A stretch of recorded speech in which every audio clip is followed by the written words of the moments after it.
Mamlaka ya udhibiti wa huduma za nishati na maji EWURA imetangaza bei kikomo za bidhaa za mafuta petroli kwa Tanzania bara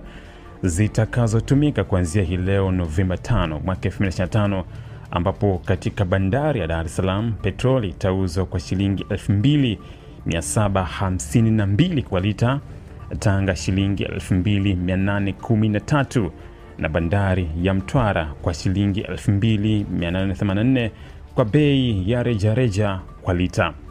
Diesel itauzwa kwa shilingi 2704 katika bandari ya Dar es Salaam, shilingi 2766 bandari ya Tanga na shilingi 2797 katika bandari ya Mtwara.